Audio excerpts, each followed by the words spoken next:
बहुत गिले शिकवे हैं। प्रधानमंत्री जी दिवाली अक्सर हमारे बीच में मनाते हैं जी। अभी खुद गृह मंत्री जी का बयान आया कि जवान हमको कभी भी आके बोल सकते हैं कि मेरे को ये प्रॉब्लम है। तो पहला, जवान को पेंशन बहुत जरूरी है, पदोन्नति समय पे बहुत जरूरी है, सीमाओं की चौकसी। पहली गोली किसको लगती साहब? बीएसएफ के जवान को लगती ना। संतुष्ट हैं सरकार द्वारा दी जाने वाली सुविधाएं रिटायरमेंट के बाद? देखिए, देश में दो प्रकार की सेना, एक सेना एक अर्ध सेना, जिसको पैरामिलिट्री फोर्सेस बोलते हैं। सेना के जवान को 16 साल नौकरी करने के बाद फुल पेंशन, उसके बाद 1 rank 1 pension, then after retirement rehabilitation. और सीआरपी या बीएसएफ या जो पैरामिलिट्री की बात है, मरते रहो प्यारे फोकट में, आए दिन जवान शहीद होते रहते हैं। सेना को मिलिट्री सर्विस पे एमएसपी, पैरामिलिट्री सर्विस पे हमको नहीं। जबकि राजनाथ जी ने पहले गृह मंत्री थे तो उन्होंने संसद में बयान दिया कि पैरामिलिट्री सर्विस पे पैरामिलिट्री फोर्सेस को भी दी जाएगी।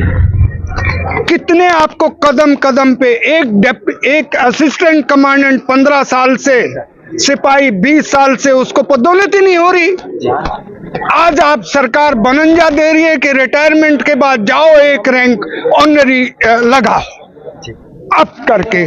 अरे सर, गांव में कौन देखेगा? जवान को कंट्रोल करेगा, जवान को कमांड करेगा, समय रहते उसको जो है यहीं पे उसको जो है प्रमोशन मिले। संसद को किसने बचाया? सीआरपी ने। अरे भगवान रामलला को भी सीआरपीएफ ने बचाया था 2005 में, जब टेंट में रह रहे थे भगवान।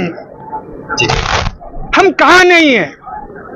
सियाचिन से लेकर लास्ट कॉर्नर अंडमान निकोबार तक हम ही हम हैं, हिमवीर बर्फीले। तो साहब, बहुत गिले शिकवे हैं।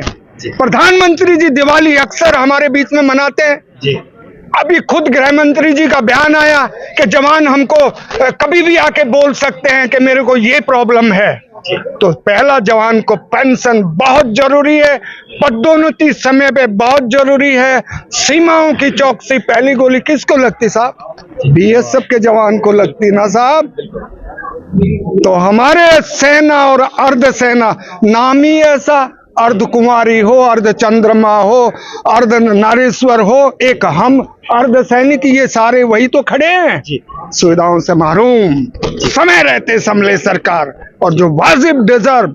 अदरवाइज हम आपके लिए जानकारी दे दें कि 6 अप्रैल को हम जंतर मंतर पे जा रहे हैं। देश के पूरे पैरामिलिट्री के जो एक्स पैरामिलिट्री परिवार हैं वो आएंगे। और 6 अप्रैल कौन सा? 76 जवान शहीद हुए थे छत्तीसगढ़ में, वही 6 अप्रैल 2010 जंतर। यस। और पूछिए जो पूछना है मैडम। बीएसएफ की यदि बात की जाए तो कहा जाता है कि जब वो जागते हैं तो देश सोता है। रिटायरमेंट के बाद गवर्नमेंट क्या कुछ सहूलियत देती है या उन चीज़ों को नज़रअंदाज करती है? जितना कि आर्मी में देते हैं, सीआरपी हो या पैरामिलिट्री फोर्सेस में, क्योंकि आर्मी में जो एक जवान भर्ती होता है वो तो एक आध लड़ाई लड़ता है या नहीं लड़ता है, और बिना लड़ाई लड़े रिटायर हो जाता है। लेकिन पैरामिलिट्री फोर्सेस में तो रोज लड़ाई रहती है। जहाँ पर डिस्टर्ब एरिया होता है वहीं पे हमें बुलाया जाता है, और जहाँ पर शांति हो जाती है तो वो हमें कहते हैं कि अभी आपकी ज़रूरत नहीं है, आप यहाँ से जाइए। जहाँ डिस्टर्ब एरिया हो वहाँ भेज दिया जाता है। तो उसमें हमारे में बहुत फ़र्क है। और उसके दूसरी बात यह है कि जो सुविधाओं की जो बात आती है, सुविधाएं हमें वो नहीं है। काफ़ी रिटायर्ड ऑफिसर्स को देखा गया है, रिटायरमेंट के बाद उनको बिल्कुल दरकिनार कर दिया जाता है, नज़रअंदाज कर दिया जाता है। तो क्या कहना चाहेंगे हमारे चैनल के माध्यम से सरकार से और डिफेंस? आपके चैनल के माध्यम से मैं सरकार से भी ये अनुरोध करूँगा कि जो पैरामिलिट्री फोर्सेस हैं उनके काम को देखते हुए, जैसे वहाँ पे